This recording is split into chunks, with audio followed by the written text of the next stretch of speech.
Hey everyone, thanks for listening to the Joey Dee Podcast. And today we have a special guest on. He's a dear friend of mine. We've been friends for about 16 years. And he started a band called Black Creek Rain, and he just released a new single. So welcome Darren to the show.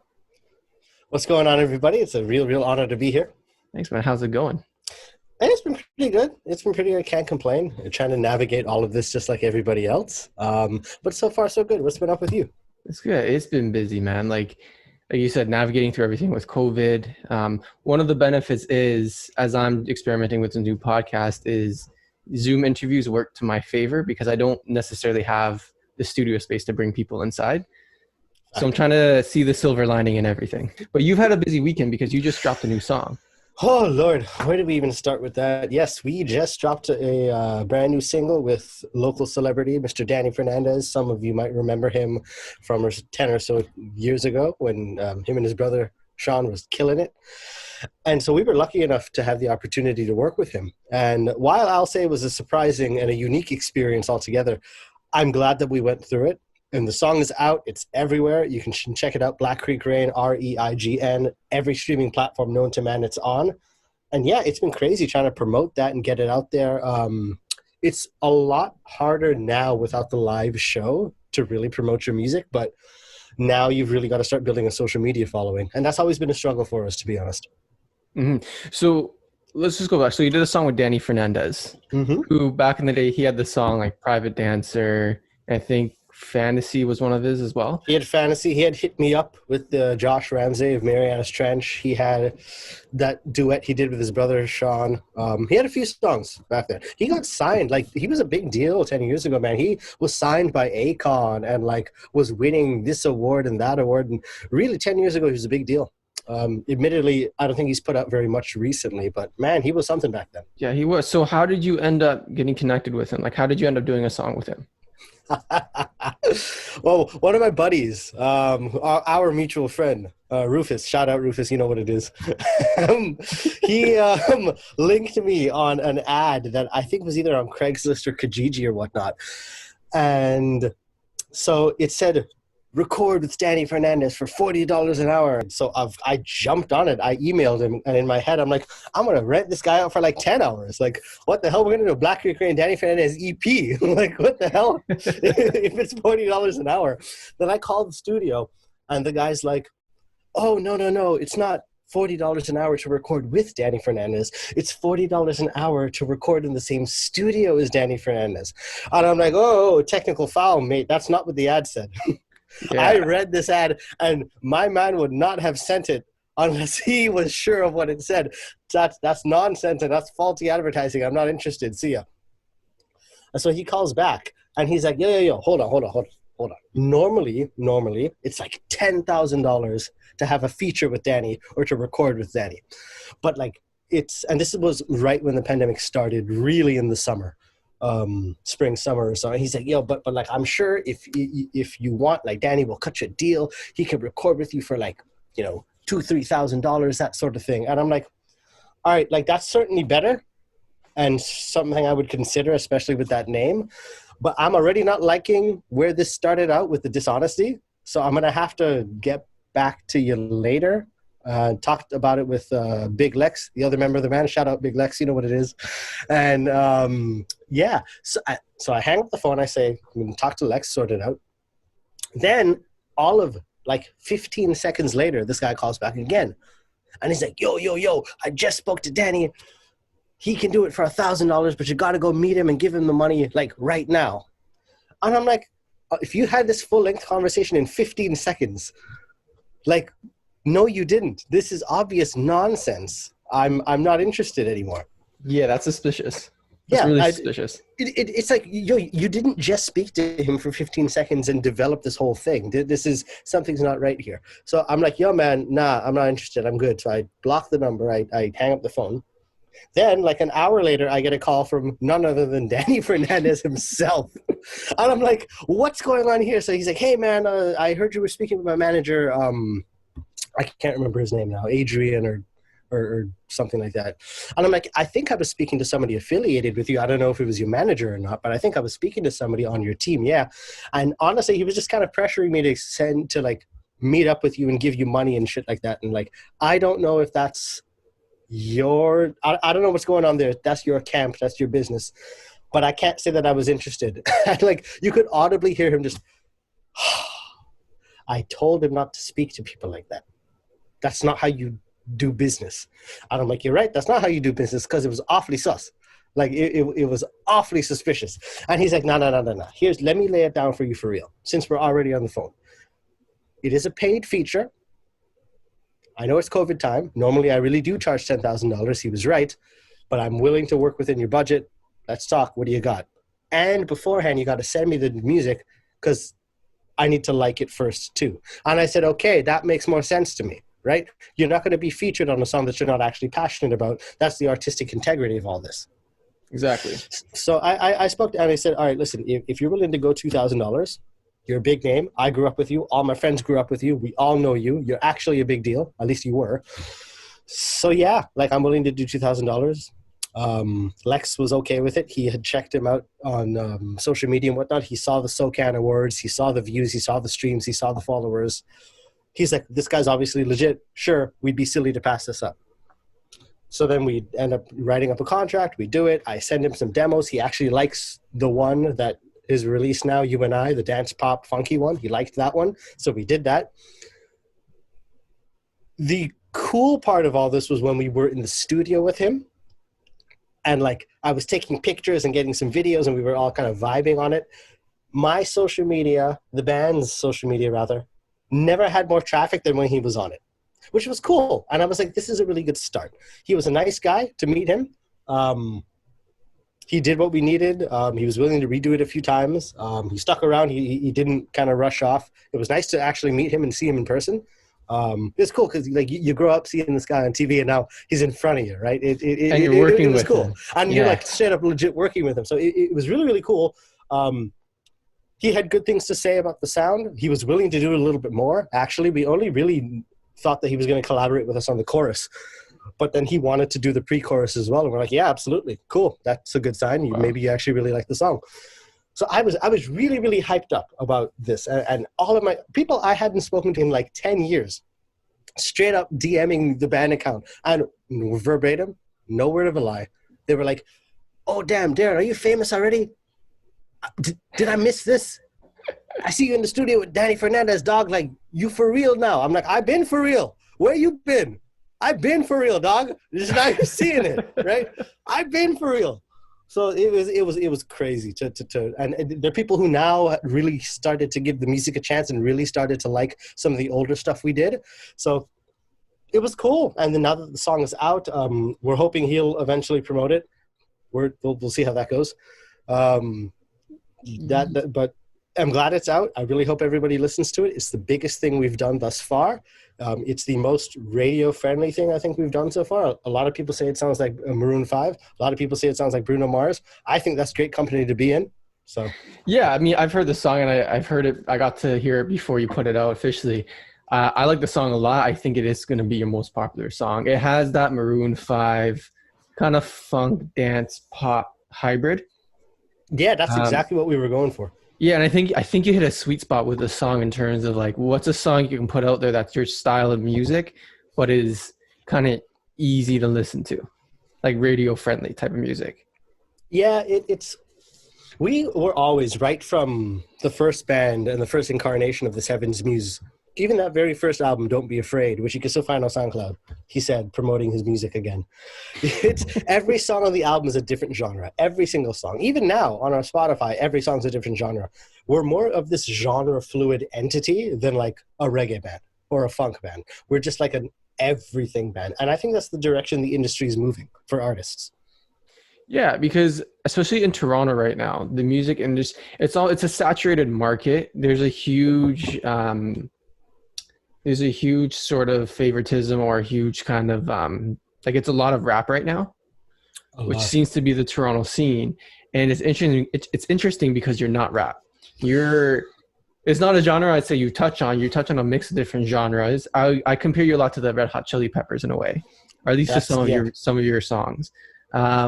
So being in Toronto, seeing how the favoritism is more leaning towards the rap scene, how do you kind of stand out? What's your experience being playing shows in Toronto in comparison? Because you also went to LA and I think you went to Nashville as well. How would you compare the music scenes there to what you have in Toronto? So to answer the first part of that, we've never personally performed, to my knowledge, with like a rap group, or there may have been a rapper on the card per se, but it was never like a big draw. I think the scene in and of itself is, when you see the posters for live shows or when you're doing shows with other bands or whatnot, usually you're going to pick the bands that sound similar to yours or in that same universe. So I've never even really interacted with the rap hip-hoppy part of this scene, of which I know there's a ton of people who not only do that sort of music, but like that sort of music. But I've never really interacted with them. And favoritism is not the word I would use. I just think that it's easier to digest some of the rap, hip-hop, trap, whatever you want to call it, music. It's easier to digest that than it would be to digest like an Ed Sheeran song or a Shawn Mendes song. Because rap in and of itself, the verbiage and the speaking of rap hits differently than singing, right? They're two very different entities. So I think that people are going to like and congregate to what they're feeling. I know people who love both. I know people who can throw on a rap song and the next song is like country. Good music speaks for itself, whether it's rap, hip hop, country, rock, whatever it is. I think people like good music. I think that's why a guy like Ed Sheeran has been so successful, because he mixes a little bit of rap and hip hop and stuff into his acoustic driven sound. So he loves all of it. He loves rap. He grew up on it. He loves folk. He grew up on it.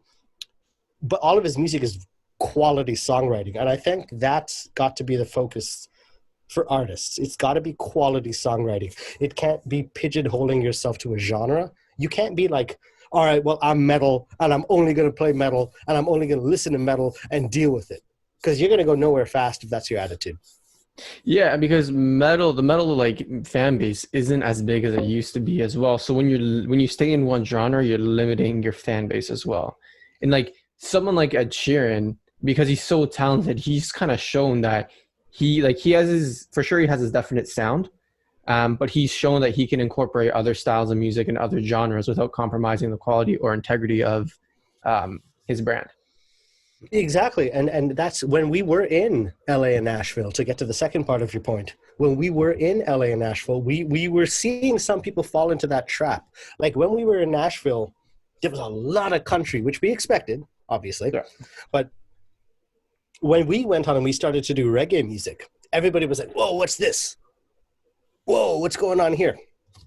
Because you'd go to an open mic and it'd be generic blonde-haired, blue-eyed country singer number 1, followed by generic blonde-haired, blue-eyed country singer number 2, and then brown guy and white dude singing reggae, and then country singer number 3. So who are you going to really remember in a night when there's 95 country singers and 1 reggae singer?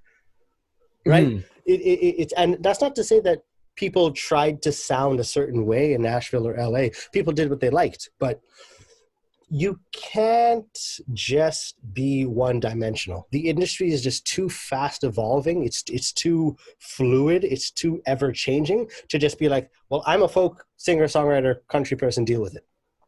We and the people who fell into that trap in Nashville ended up, at least the people that we've followed or whatnot, or we've tried to keep in touch with, they're more or less in the same spot. Same with LA. LA tried to be a little more on the variety end of things. Like while all of the open mics in Nashville were very, very singer-songwriter heavy, it was a much more variety in Los Angeles. We went to an open mic and there was a preacher who preached for 10 minutes with his time. There was like an African dance group. There was a comedy set. It was much, much, much more varied. So the overall night was cool because you never knew what you were going to get. Yeah. So, and people went up and they did what they loved. And at the end of all of it, you've got to do what you love. And if you're a comedy person, do comedy. LA, Nashville or not. The scenes themselves, though, are you know what? Toronto's got a pretty good scene.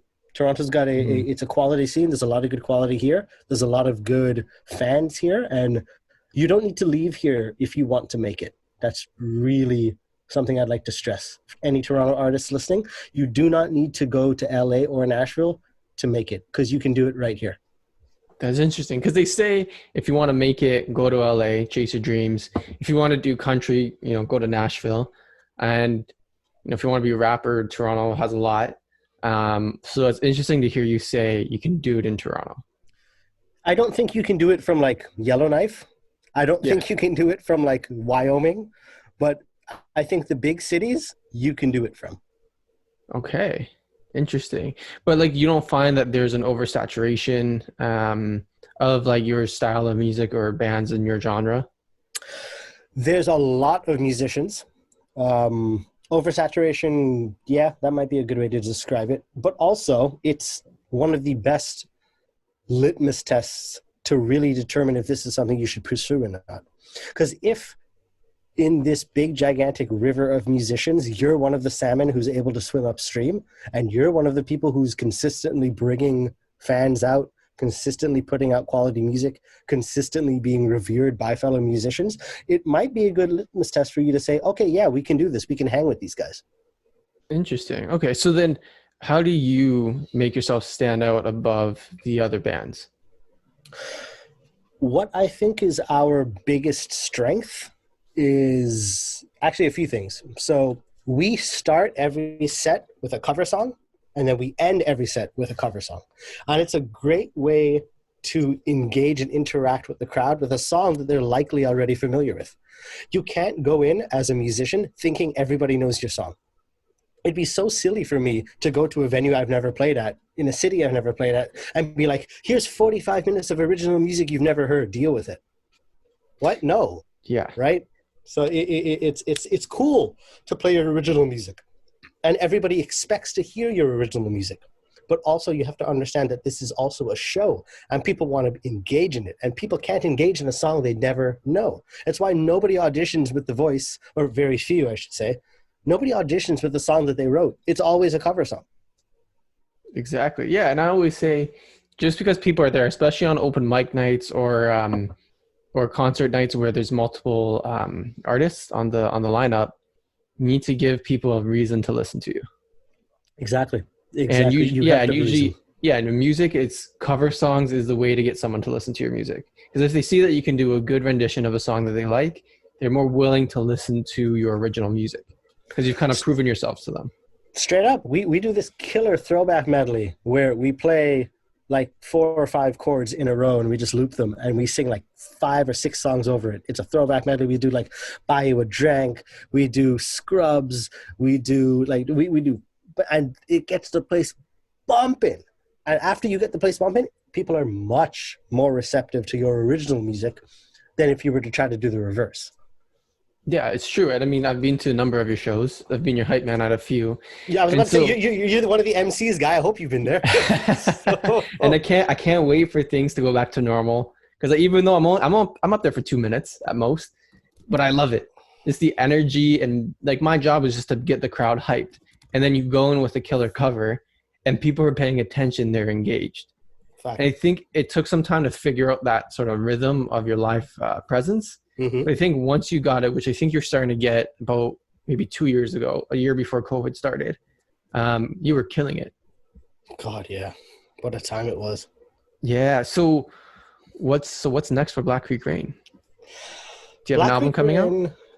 No. And actually, to any artists or any musicians listening right now, I'm obviously not some sort of big famous entity, but from what I've seen and from dealing with other artists and even understanding where the industry itself is moving, the sporadic single is the way to go. Drop something every 4 to 6 weeks. Keep that momentum steady throughout to the end of the year, and watch the difference where instead of trying to drop 1 album or 2 albums for the year, because that's what everybody's doing. Everybody's dropping song after song after song. Eminem keeps dropping surprise albums, doesn't say a word to anybody. And there's like 12, 15 or so songs on the album. Constant momentum, right? Mm-hmm. Even indie artists, just constant releases. That's how you get new ears to the product. That's how you get on playlists. That's how you get on those big editorial playlists, which is really where you want to be. And you do that through just constantly releasing music, organically growing your numbers, not paying for any BS fake inflation, and just being true to your art.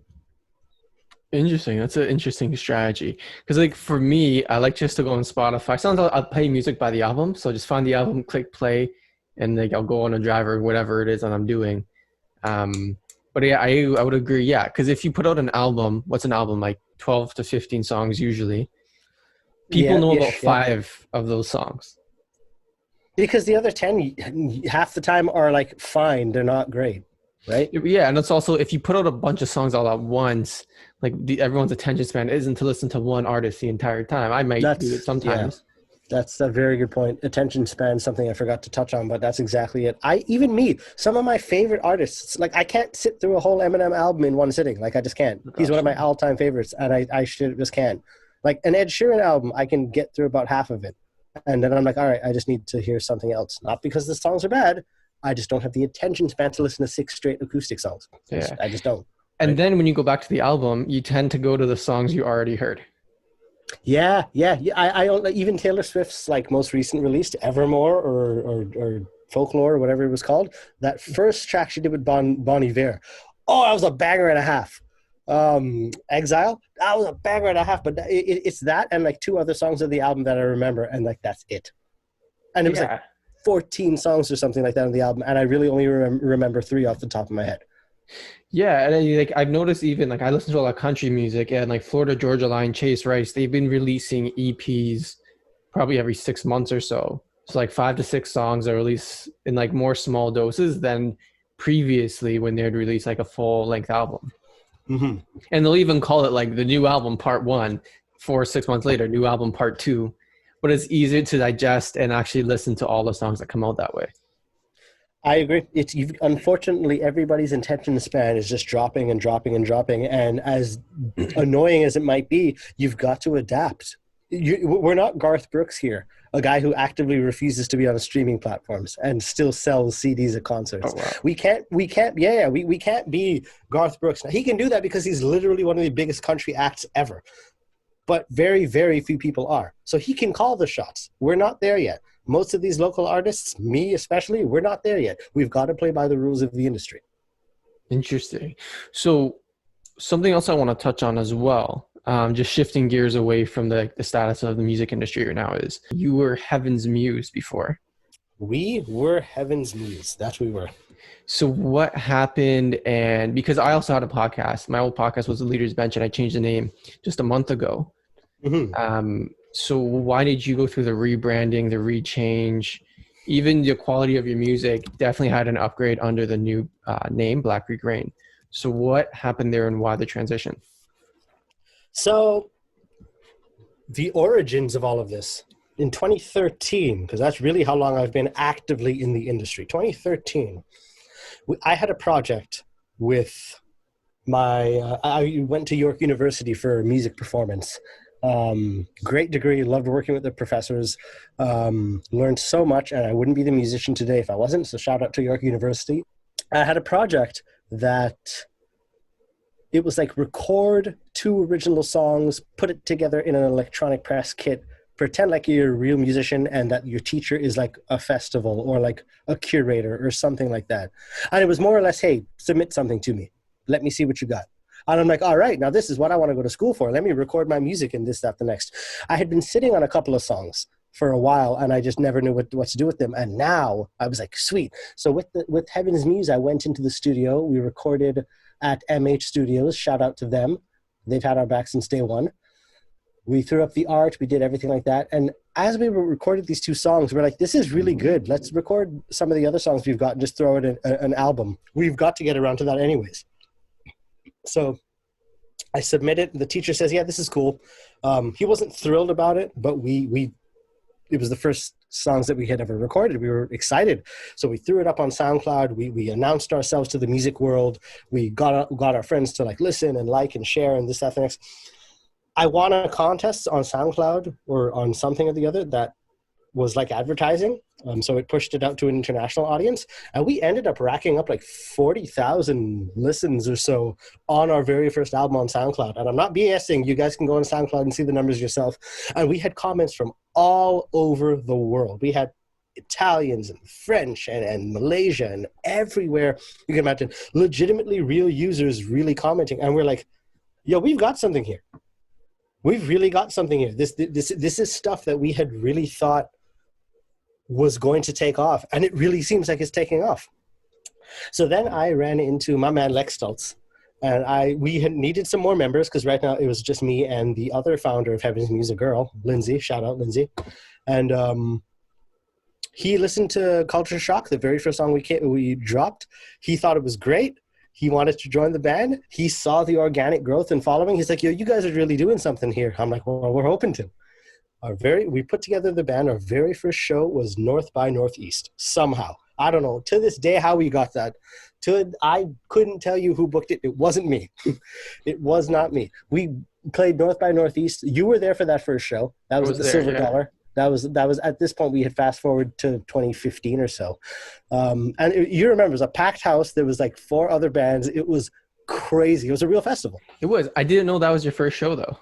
That was actually our very first show. Oh, wow.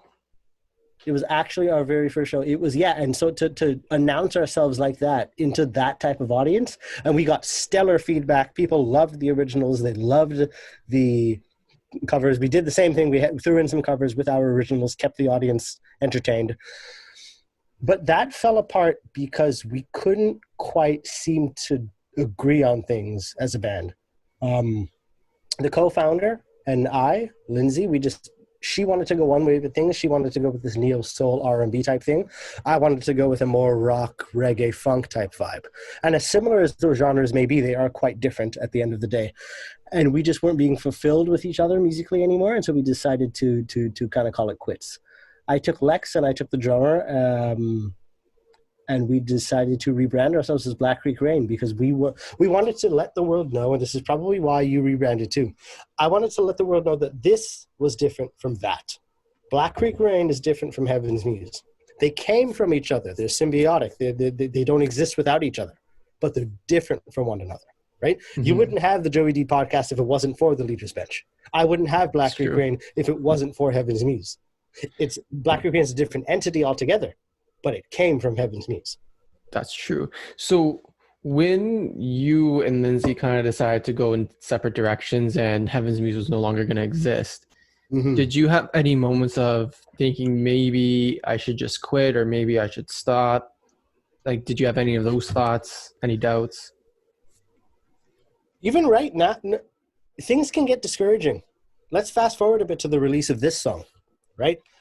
It's getting out there. The numbers are still taking some time to refresh across streaming platforms. But once you release a song, it really takes a good 4 or 5 days for the numbers to become accurate. Things with the last few releases have gone really well. But for this release, I've got such high expectations.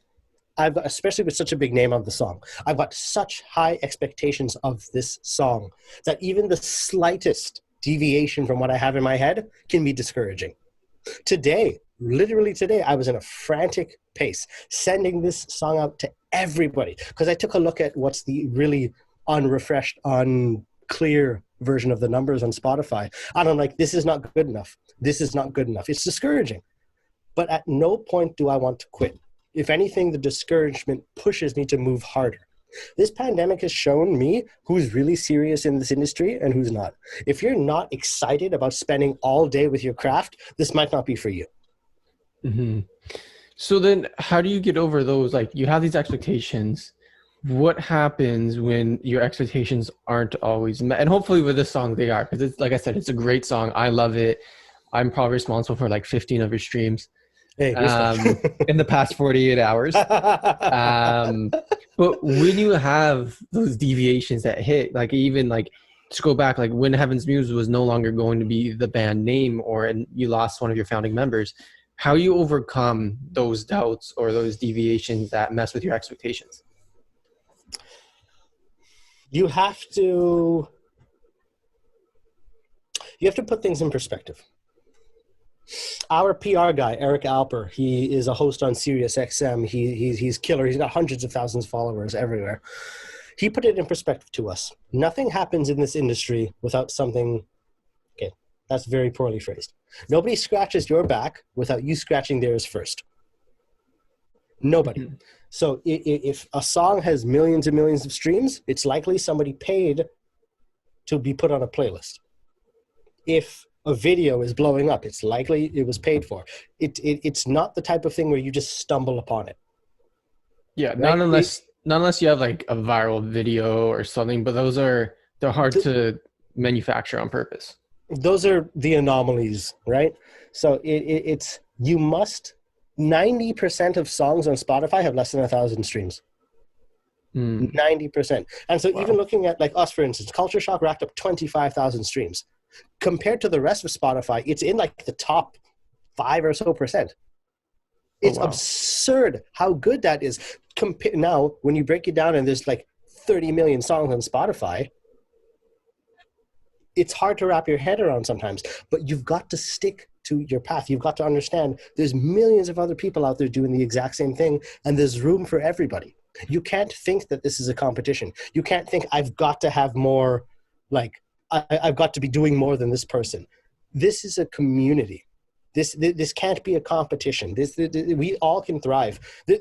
There's not a thing like there's only one room for one rock band. That's not true. There's not room for just one reggae band. That's obviously not true. I like a multitude of artists, right? Everybody will too. Stick to your craft. Believe that you've practiced. Believe that you've rehearsed. Believe that you've put the time in your craft, and good things will happen. But you can't deviate from things the minute you have a pebble in your shoe. I like that, because you're pretty much saying, like, go back to the reason why you started in the first place. Remember that it's about the art. If you get all wrapped up and obsessed about the numbers, if you get all wrapped up and obsessed about the trivial things, you're losing sight of what's important. I'm doing this because I've got something to say. I'm doing this because I feel that my story and my message, the message of the band and the message of Lex and his words and his thoughts, all of this is important. All of this matters. This is our voice. This is our shout to the void. And that's meaningful and that's powerful. I'm not doing this necessarily so I can look at Spotify and see 1 million streams. That's great. Would that be phenomenal? Sure. But that can't be goal number one. Goal number one has got to be, I've got something to say that I think other people are going to resonate with. Yeah, I think that's 100% true. And even listening to some of your songs, Preacher, I think, is one of my favorites. Your songs, like the lyrics have a depth. There's often an emotional depth to them, and there's a meaning behind them. And every song has a very different meaning, which in the music industry can work to your disadvantage when people want something a little more poppy, radio friendly, easy on the ears. And I think with the song You and I that you just put out, it hits a good balance of, this is their style, this is your way of expressing yourself, but in a fun, lighthearted way. This is the least serious song from a meaningful standpoint that we've ever done. I've done songs about girlfriends leaving. I've done songs about girlfriends like finding solace and comfort in somebody else's arms. I've done all the Sam Smith kind of ballady stuff. This was the one time we decided to let loose, and this song was interesting because Lex and I, this is the most we've ever disagreed on a song, potentially ever. We bounced it, like, initially I thought it should be like a 24 karat magic type sound, and then that wasn't quite working. And then we thought maybe a Michael Jackson Thriller type sound, and then that wasn't quite working. And then we went with this big symphonic Euro dancey sort of vibe. And that, I think, stuck with me.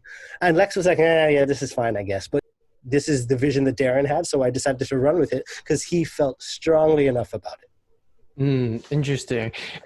Well, like I've talked to Lex about this briefly at one of the shows before, but I said, if you have a message to put out, there's a balance of like, stay true to what you want to say, put your message out, but make sure that there's someone to listen to what you have to say. So I was always big on telling you, put covers out, make, the top 20 songs your own, because you'll get the views, you'll build your follower, you'll build your fan base. And then when you have, it's kind of like putting up the cover at the beginning of your shows, is you do that, you get everyone's attention. Now that you have everyone's attention, say what you want to say. That's exactly it. We're next up for us for the rest of the year. I've made a commitment to our following that we are going to put up songs every 4 to 6 weeks. Oh, wow. And there's going to be some covers up there. We've already got a reggae track in the works. I sent it to you, actually. You did? It's featuring, this is a big one for me. So I'm involved in 2 projects. I'm the front guy for Black Creek Rain, and I take a more supplementary role with the band Destiny. So it's a Caribbean band, lots of reggae, lots of soca, lots of chutney. This reggae track, I wanted to take the songwriting prowess that I've got with Black Creek Rain and with Lex, and the authentic reggae sound of the band Destiny, because the band Destiny is a 10-piece authentic Caribbean like entity, right? So they do reggae better than anybody. I would know I'd do it with them. So I wanted to take that authentic reggae sound, our songwriting, and I'm featuring, he's a soca artist that also plays with the band Destiny. He kind of does both. He's his own thing, but he's also with the band. Logan. So it's all three of us. It's Black Creek Rain, the band Destiny, Logan Music. And we've got this sweet, sweet reggae pop, very like liquor store blues sounding track coming out. That's going to be our next thing. That should be out in the middle of March. That's going to turn some heads. That's interesting, and I'm looking forward to, because you sent me the song, not the finished song, but like the demo version. I sent you the demo of it, and you seemed to like it at the time. So I did like it. I still do. But so sorry, just to go back to with you and Lex, when you guys disagree, how does that usually, like, how do you kind of work through those conflicts or work through the difference of opinions? First and foremost, we both understand that both of us want what's best for this band. I am not the sole entity in this band. This band was co-founded by him and me. He is just as important in the executive decisions of this band as I am, and he's got the exact same, we'll say, power when it comes to making decisions. It's a true partnership. I understand that he wants what's best for the band and that he's going to have his own unique perspective. He and his side of the fence and his people and his friends and his bringing up is a completely different world from mine, right? We grew up with Danny Fernandes and Sean Desmond and those guys. He hadn't even heard of them because that's just not, that's straight up just not what they were about. That's just a different world altogether. But that world is still just as important as mine. And his perspectives and his ideas and his melodies and his harmonies and his voice, what he wants to say in the songs, just as important as mine. So anytime we have a disagreement, it's never a personal thing. It's always musical. We never like, it's never like, oh, you're a punk, you're this, it's never name calling. It's never petty. It's never juvenile. If we have disagreements, it's always strictly musical. And that's what you have to remember, especially if you're co-writing with other people, especially people you founded your project with. They're going to want what's best for the band too. But their best might look different than yours. That's a good point. And I think you said something very key there is it's what's best for the band. Right? So, Fact. you know, I put out, I think 2 weeks ago, a podcast episode about, you know, how to disagree with someone. And part of the thing is focus on the issue at hand, and maintain that respect for each other. And so I think of, you know, when you have certain people in your circle, because you and I, we've had some discussions where I put out episodes under the old brand and you just weren't a fan. Not because you think I suck as a person, you just said, I know who you are and this didn't live up to par. And, you know, some people are so afraid to disagree or to kind of tell you what they honestly think because they're scared you're going to get offended. See, some of the stuff on the leader's bench, because I thought it was a great idea that you had and I followed it, I listened to it, I always like it. It's always there. But yeah, some of the episodes that you had did, I was not impressed. And as you had said, not because I dislike you as a person, you're one of my best mates, but because I felt that you were watering yourself down. I didn't feel like you were really giving 110%. And I can call you out on that as another artist, because I would say the same thing to a musician, to an actor, to whatever. The most important thing people can give you is their time. And if I'm spending 15, 20, 30 minutes of my time with you, I want you to give me the same effort. I want you to give me that same energy, to give me that same, you know, authenticity. And in some of the earlier podcasts, I wasn't feeling that. Yeah. But I think also, like, I wouldn't even say just because you're an artist, but I'd say, like, you're someone whose opinion I trust, like you're a friend, like we have each other's best interest in mind. So when you go up to me and you say, this didn't live up to par, this, you could have done better. People are afraid of saying that to others. I'm like, you want people in your camp that aren't yes men, that are going to tell you what's up. Real talk. If you are uncomfortable being told no, if you are uncomfortable being told you're wrong, go start a pyramid scheme where you're on top. Go do something else that's not real life. Because in real life, you're going to be wrong. In real life, you are not always going to have the answers. In real life, you are going to make mistakes. And it's important, it's much, much more valuable to be called out on those mistakes and improve on them than it is to be blind and naive. Exactly. Like this whole podcast is all about learning and growing, and you're not going to be right all the time. And if you get offended when someone corrects you, I mean, if someone's rude about it, you can be upset that they're rude about it. But if they kind of sat you down and just kind of spoke from the heart or whatever it is, and they told you what's up and you get offended, it sounds like an ego problem. And, I'm someone that, I put up the podcast, everyone's like, oh, it was great. I'm like, man, that feels good to hear, but I know it could be better. I want to know how it could be better. If it didn't think it was good, I wouldn't have put it out. That you want people to, if it's legitimately good and they legitimately believe it's good and there are no mistakes, you do want people to say that. Yeah. But what you also want is for people, if they authentically believe it could be better, to actually say that too. Because you can't, and now like even for our song, so far, nobody said a bad word about it. And I'm a little confused. I don't think I'm the perfect songwriter just yet. It's great to hear that people legitimately and authentically like it, and it seems like they are. People are listening to the song. It's starting to pick up some steam. I'm glad for that. But I'm certain that this is not going to be the best song that we're going to write. I would hope not. Not this early in your career either. So Darren, just to summarize what you were saying is earlier about, when you have obstacles on your path, on your journey, on whatever it is you're trying to achieve, chasing your dreams, when you hit those obstacles, they're going to come, no matter what, they're going to come. But you have to remember why you started in the first place.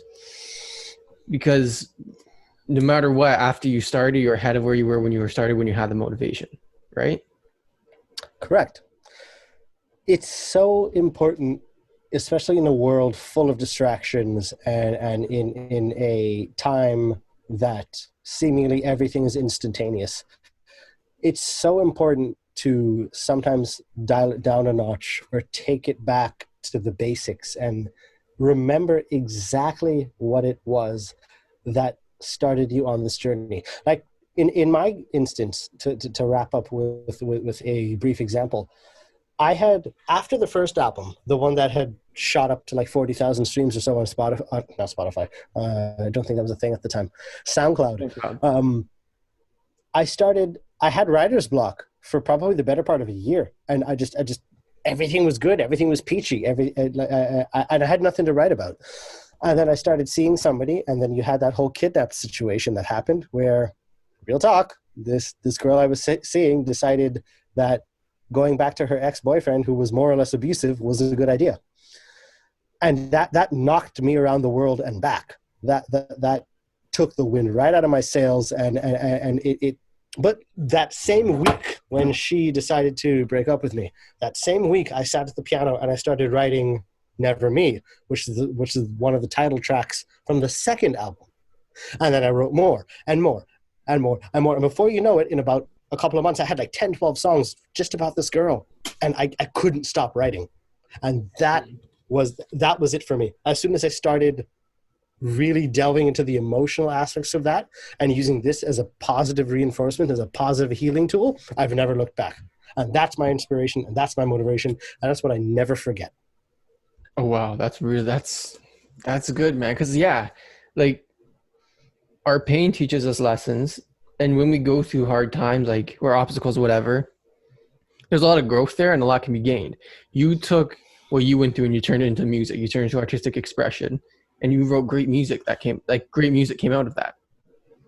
Right? That's what it is. And I've never forgotten, even when I'm happy, even when like the release of this song, it's a happy, jovial, kind of seductive type song. I still have never forgotten my roots in heartbreak songwriting. That's where it all started. That's why I've realized the power of really delving into emotions, and I'll never forget it. Yeah, no, that's good. Like I've always said, like, I don't want to hear the story of someone who had it easy, who chased their dreams, hit no obstacles, and everything just worked out for them. I don't want to hear about that. I want to hear about someone that, they had nothing, they turned nothing into something, and, they have the battle scars to prove it. That's exactly it. That's the story I like to hear, yeah. I'm straight up not interested in like the happy, joy type of stories. I'm just not. Yeah, so you said you're going to be releasing music every 4 to 6 weeks. approximately. So are we expecting a new song next month? March, the middle of March, we're going to get that reggae track. It's called Runaway. It's featuring me, the band Destiny, and Logan Music. And trust me, that's really going to be a banger. Okay. So are you still drawing in these songs coming up? Are you still drawing from these sort of painful experiences you went through, or this sort of, now that you're on the other side of a lot of these things, you're in a better place and you're celebrating that, just enjoying life? Is it that, or is this going to be more of like those serious, heartfelt type of songs? I will never let go of those serious, heartfelt songs, much to the dismay of my girlfriend. Shout out to you, Anushka. She hates the fact that I seem to derive my best ideas from sadness and from heartbreak. She can't understand it. And I don't blame her. God bless her, but she's not a songwriter. So I don't expect her to understand what it's like to delve deep and really to take the worst feelings that have ever happened to you and scoop out something positive. I don't expect most people to understand how that works. No, and then, unless you've been there, it's hard to. Like, I mean, I'm not a songwriter or anything like that, but I know when I first moved out, the place I was in, shout out to the people that provided me that space, but it was very depressing and there was no heat. So I always remember opening the toaster oven, turning it on max, and that was the heat I had in the winter. I would go to the grocery store just to hang out because it was a heated grocery store, right? And when I have my times of depression, sadness, or whatever it is, I remember those experiences and the pain I had through those times and that frustration, because I'm in a much better place now, and it motivates me to keep going the next day and just realize no matter how I feel, I'm in a better spot now. Fact. And, not everyone gets that, but I think it's key. I think it's important to always look back on where you were to understand where you are now, or to appreciate where you are now. I wholeheartedly agree. Yeah. So thanks so much for coming on. If people want to get in touch with you, hear your music, where can they get in touch? Where can they find you? You can find Black Creek Rain literally everywhere: Facebook, Instagram, Spotify, the whole 9 yards. Black Creek, REIGN. Say hi on Instagram. I follow back. I shout you guys out. The only way we're going to rebuild this whole scene, this whole music scene that's been decimated through this pandemic, is through grassroots communication. Say hi to me. I'm going to say hi to you. I'm going to support what you're doing, and I hope you support what I'm doing too. For sure. And yeah, everyone listening, check out the song You and I with Black Creek Rain and Danny Fernandes. It's a great song. Darren, thanks so much for coming on the show. And thanks for having we'll me, hear more of your music soon. Bye. I hope you enjoyed that interview with Darren from Black Creek Rain. If you want to hear their new song with Danny Fernandes, you can check it out on Spotify at Black Creek Rain. The song is called You and I. And if you want to hear more of their music, the rest of the music is on Spotify and SoundCloud. And you can also follow them on Instagram. If you want to stay up to date on any news or upcoming episodes of the Joey Dee Podcast, you can follow me at The Real Joey Dee on Instagram. And if you like what you heard, please share this on Instagram or tell your friends about it. The only way for this podcast to grow is through word of mouth and referrals. So the greatest way you can show support is by telling others about this podcast. Thanks so much for listening, and tune in next time for the next episode of the Joey Dee Podcast.